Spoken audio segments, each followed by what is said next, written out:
இங்க ஒரு அபூர்வமான விஷயம் ஒன்று இருக்கு. சமுத்திர ஸ்தானத்துக்கோசரம் ஸ்ரீமுஷ்டம் பூவராகன் எழுந்துள்ளும் பொழுது வர வழியில கிள்ளைன்னு ஒரு ஊர், அந்த ஊர்ல ஒரு தர்காவுல சுவாமிக்கு மரியாதை நடக்கும். பருவ காலங்களில் தான் சமுத்திரத்தில் ஸ்நானம் செய்ய வேண்டும். அமாவாசை, பௌர்ணமி, இந்த பருவ காலங்கள் தான் சமுத்திர ஸ்நானம் பண்ணணும். கிரகணனாலே நமக்கு கிரகணம் பிடிச்சா தான் நம்ம பயப்படுறோம்.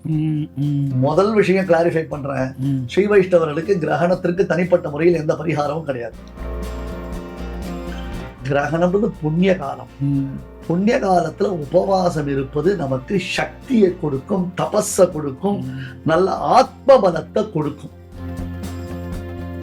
புண்ணியத்தை நாம் மேலும் வளர்த்துக் கொள்வதற்கான ஒரு சரியான சமயம். சினிமாவில் காமிக்கிற மாதிரி அந்த சமயத்துல சுடுகாட்டுல மண்டபத்துல மைய எடுக்கிறதுக்கு நம்ம போகிறது இல்லை. இதெல்லாம் ஒரு கேள்வி வரும். தப்பா நினைச்சுக்காதீங்க, பாவம்.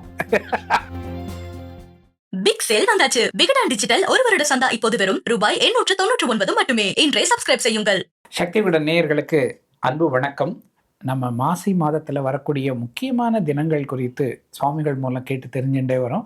மாசினாலே நமக்கு மாசி மகம்தான் நமக்கு நினைவுக்கு வரும். மாசி மகம் குறித்து பல விஷயங்களை நம்ம இன்னைக்கு சுவாமிகள் மூலம் தெரிஞ்சுக்கணும்னு ஆசைப்படுறோம். எந்தெந்த ஆலயங்களில் முக்கியமான வழிபாடுகள் என்ன, அந்த நாளில் என்னென்ன செய்யணும் அப்படிங்கிற மாதிரியான தகவல்கள் கேட்டு தெரிஞ்சுக்கணும்னு நினைக்கிறோம். அதே போலவே இது பௌர்ணமியில் வர்றதுனால இந்த மாதத்தில் வரக்கூடிய பௌர்ணமியில் கிரகணமும் சேர்ந்து வருது. அதை பற்றின அறிவுறுத்தல்களையும் சுவாமி மூலம் கேட்டு பெற்றுக்கலாம் அப்படின்னு இருக்கோம். சுவாமி நமஸ்காரம். ஜெகரட சுப்ரமணா நமஸ்காரம். நமஸ்காரம் சுவாமி. சுவாமி, மாசினாலே மாசி மகம்தான். மாசி மகத்தில் பெருமாள் கோவில்களில் என்னென்ன விசேஷங்கள் நடக்கும், எதெல்லாம் நாம் பார்த்து ரசிக்கணும்? ஜெகம் புகழும் மகம், உலகத்துல பிரசித்தமானது மகம் அப்படின்னு சொல்றோம். மகம் அப்படின்னாலேயே திருக்குடந்தை தான். மாமாங்கம் அப்படின்னு சொல்லி 12 வருஷத்துக்கு ஒரு தடவை பெரிய ஃபெஸ்டிவலாக நடக்கக்கூடியது. இது சைவ கஷேத்திரம், வைணவ கஷேத்திரம், எல்லா கஷேத்திரங்களையும் இந்த மகத்துக்கு ஒரு பெரிய மகத்துவம் உண்டு.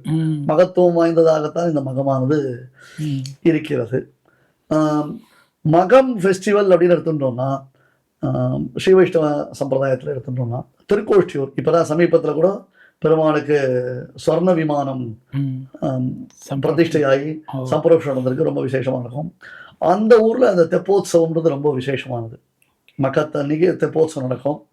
அதுல கல்யாணம் ஆகாதவா, புத்திர பாக்கியத்துக்கு பிரார்த்திக்கிறவா திருவிளக்கு அந்த சமயத்துல தெப்பத்துல சமர்ப்பிக்கிறதுன்றதான ஒரு வழக்கம் வச்சுட்டு இருக்கா. பெரியாழ்வார் ஒரு பாசுரத்துல காண்பிக்கிறார், திருக்கோஷ்டியூர்ல இருக்கிறவா ததியாராதனை பண்றதுல ரொம்ப ஃபேமஸா. இந்த ததியாராதனை, தடியாராதனை இல்ல, ததியாள் அப்படின்னா பாகவதான்னு அர்த்தம்.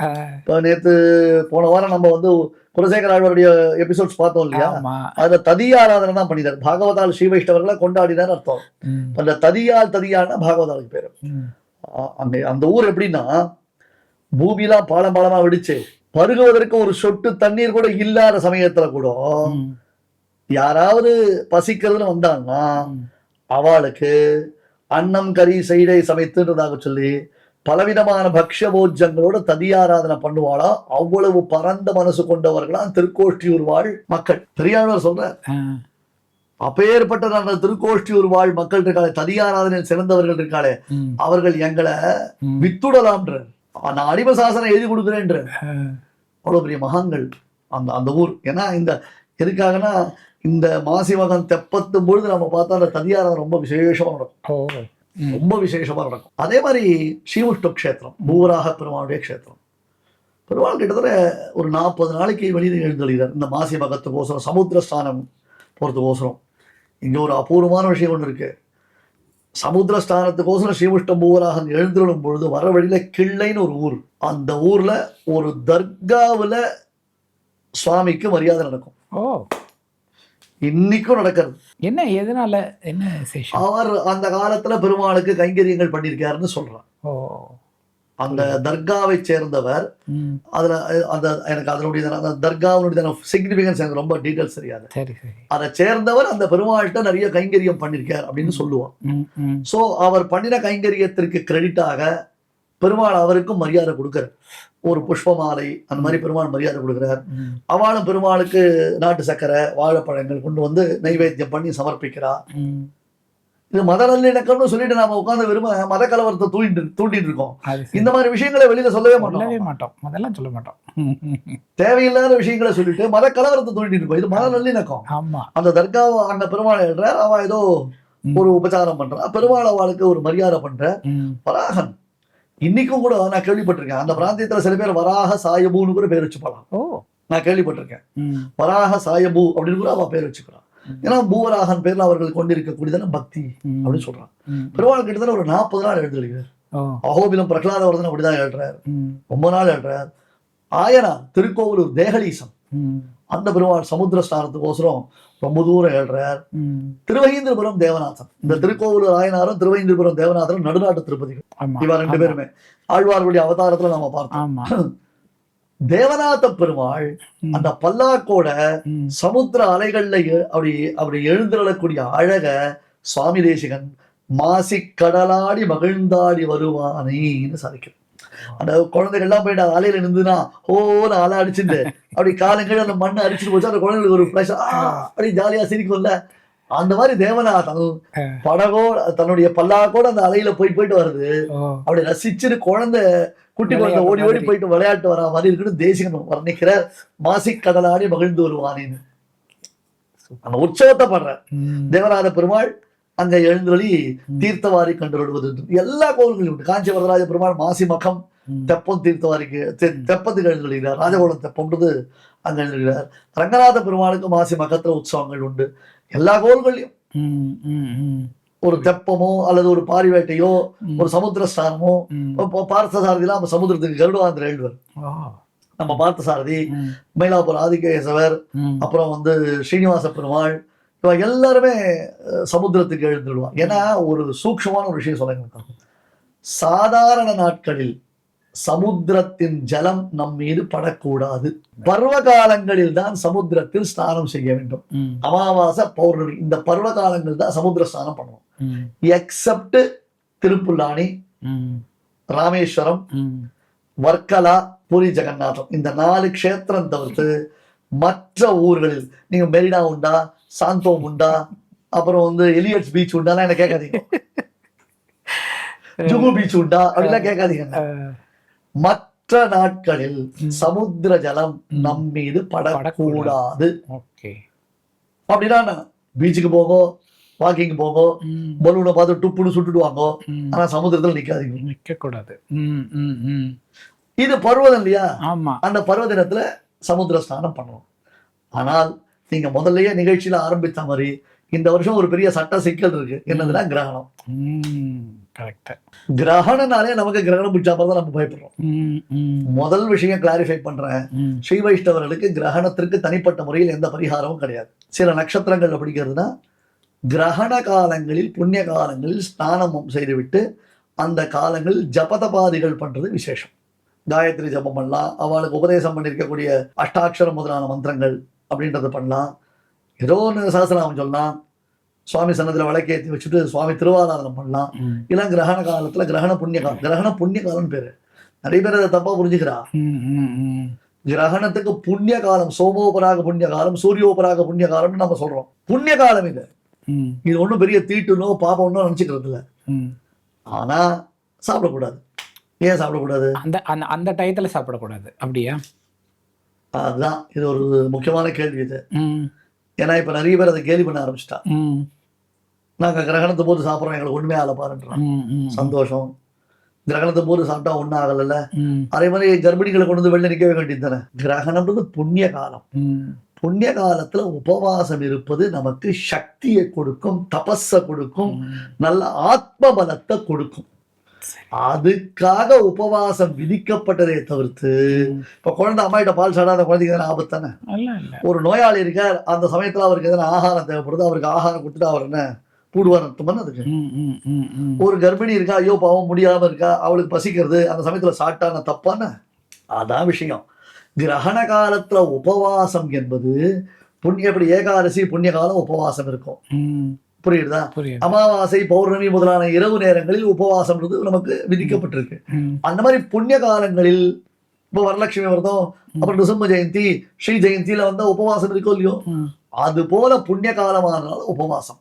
இந்த தடவை இந்த கிரகணம் மத்தியானம் பிடிச்சு சாயங்காலம் விடுறதோ இல்லையோ, அப்ப அதுக்கு ஒரு 12 ஹவர்ஸ் அப்படி இருந்ததுன்னா ஸ்டமக்கு வந்து ஃப்ரீயா இருக்கும். ஆமா. வயிறு சுத்தமா இருக்கும். இப்போ காத்தால 3 மணிக்கு சாப்பிட்றதா, அது எப்படி? அது முதல் நாள் ராத்திரி சாப்பிட்டுட்டு அன்னைக்கு பாருங்க, இது எல்லாமே முடிந்தவர்களுக்குத்தான். இயலாதவர்களுக்கு நான் முதலே எக்ஸம்ஷன் என்னது சொல்லிட்டேன். நோயான்னு கூடாது. சைலபதி வேற ஏதாவது கமெண்ட் போடுங்க, நான் சுவாமி கேட்கிறேன், ஏதாவது கமெண்ட் போடுங்க சுவாமி கேட்கிறேன்டா. ஏடா கூடவா தான் வருது. அதுக்காக சொல்ல வரேன், அன்னைக்கு பகல்ல போஜனம் கிடையாது. அன்னைக்கு பண்ண வேண்டிய ஸ்ராத்தமும் பண்ண முடியாது. அந்த ஸ்ராத்தம் மறுநாள் தான் பண்ணணும். சாயங்காலம் அது மோச்சன சமயம்னு ஒண்ணு போட்டிருக்கா. 6 மணியோ 6:15 ஏதோ போட்டிருக்கா அந்த மோச்சன சமயம். அதை முடிஞ்சு தீர்த்தாமாடி அதன் பிறகு நாம சமையல் பண்ணி தான் சாப்பிடணும். சரி, உபவாசம் தான் கார்த்தால வேளையில உபவாசம். இன்னொன்னு, கிரகணம் முடிந்த உடனே யாரா இருந்தாலும் ஸ்நானம் பண்ணணும். வீட்டுக்கு விலக்கா இருக்கக்கூடிய பெண்களுக்கு கூட கிரகண ஸ்நானம் உண்டு. ஓகே. அதே மாதிரி கிரகண தர்ப்பணம் ரொம்ப விசேஷமானது. தகப்பனார் இல்லாதவர்கள் கிரகண புண்ணிய காலத்துல விசேஷமா தர்ப்பணம் பண்றது உண்டு. கிரகண சமயத்துல கோவில்களுக்கு போய் பெருமாளை சேவிச்சுட்டா ஒன்றும் தப்பே கிடையாது. சில கோவில்களை சாத்தி வச்சிருப்பான். இப்ப மாசி பெருமாள் புறப்பாடு தானே நடக்க போறது. பெருமாள் வீதியில் தானே எழ போறார். இப்ப கிள்ளையில பெருமாள் எழ போறார். அப்புறம் வந்து காஞ்சிபுரத்துல அவ பாட்டுக்கு போயிட்டே இருப்பா. திருப்பதியில ஒரு வழக்கம் வச்சிருக்கான், நடை சாத்துறதுன்னு. அவ்வளவுதான். எல்லாத்தையும் திரும்பி கொண்டு வந்து போய் செய்யக்கூடாது. புரியுதா? எங்க வரதுன்னா வெயில், மழை, புயல், காத்து அதெல்லாம் பார்க்கவே மாட்டேன். அவெல்லாம் கிளம்பியாச்சுன்னா கிளம்பிட்டே இருக்கணும். நீங்க பாட்டுக்கு உங்க கிரகணத்தை செலிப்ரேட் பண்ணுங்க, நான் பாட்டுக்கு என் உற்சவத்தை செலிப்ரேட் பண்ணுவேன்னா உனக்கு தான் அது பிரச்சனை, எனக்கு பிரச்சனை இல்லைன்னு புரியுது. அதனால கிரகண சமயத்துல பெருமாள் சேவிக்கலாம், தப்பு கிடையாது. கிரகண சமயத்துல அவரவர்கள் இல்லங்களில் திருவாராதனமே பண்ணலாம்.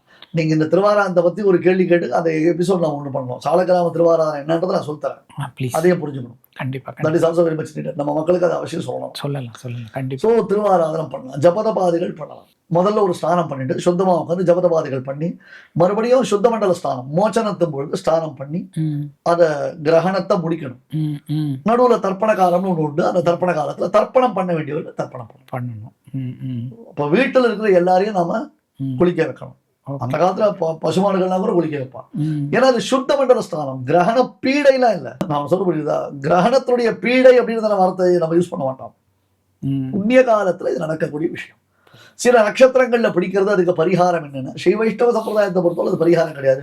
உங்களுக்கு ஒருவேளை நவகிரக பயம் இருந்ததுன்னா ஏற்கனவே சொன்னதா கனகருச்சிரா, காவியாக்கியாதா, சனேஸ்வரனோச்சிதா, சிதகுருபுரா, பாஸ்வத்ரூபா, துஜாதிப சேவிதா என்று பாதுகா சகஸ்திரத்துல வரக்கூடிய காஞ்சன பத்ததியில் வரக்கூடிய நவகிரகங்கள் விஷயமான அந்த ஸ்லோகத்தை சொல்ல வேண்டியது, அல்லது தசாவதார பெருமாளை ஸ்தோத்திரம் பண்ண வேண்டியது. இது கிரகணத்துல முக்கியம். So note this point, my lord.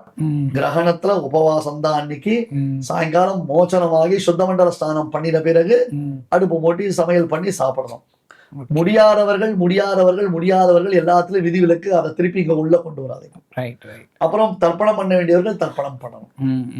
யாராக இருந்தாலும் அவர்களுக்கு ஸ்நானம் என்பது விதிக்கப்பட்டிருக்கிறது. அவ்வளவுதான். சில கோவில்களில் நடையடைப்பு என்பது வழக்கத்தில் உள்ளது, பல கோவில்களில் நடையடைப்பு என்பது வழக்கத்தில் இல்லை. அந்தந்த கோவில்களுக்கு ஒரு வழக்கத்தை மற்றொரு கோவில் இம்ப்ளிமெண்ட் பண்ணி நம்ம கன்ஃபியூஸ் பண்ணிக்க வேண்டிய அவசியம் இல்லை. நாம நம்ம வீட்டில் இருக்கக்கூடிய சுவாமி சன்னதியில விளக்கு ஏற்றி வைத்து அந்த சுவாமியை வழிபடுவது என்பது மிகச்சிறந்தது. ஒண்ணுமே இல்லைன்னா ராமராமான்னு ஜபம் பண்ணுவோம், கிருஷ்ணா கிருஷ்ணான்னு ஜபம் பண்ணுவோம், சகசராமத்தை சொல்லுவோம். புரிஞ்சது? இதுதான் முக்கியம். அதனால இந்த கிரகணத்தை நம்ம பயந்து நம்ம கிரகணம்னா நம்ம பெருசு அப்படியே கிரகணம் நம்முடைய புண்ணியத்தை நாம் மேலும் வளர்த்து கொள்வதற்கான ஒரு சரியான சமயம். சிறப்பு. சினிமால காமிக்கிற மாதிரி அந்த சமயத்துல சுடுகாட்டுல மண்டபத்துல மைய எடுக்கிறதுக்கு நம்ம போகிறது இல்லை. பின்ன இதெல்லாம் ஒரு கேள்வி வரும், தப்பா நினைச்சுக்காதீங்க, ஐயம் பாவம்.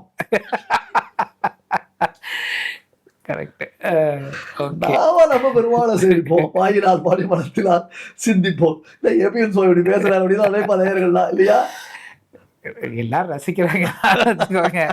நல்லா டீட்டெயிலாக பேசியிருக்கோம், மாசி மகம் குறித்தும் பேசியிருக்கோம், கிரகணம் குறித்தும் நம்ம பேசியிருக்கோம்.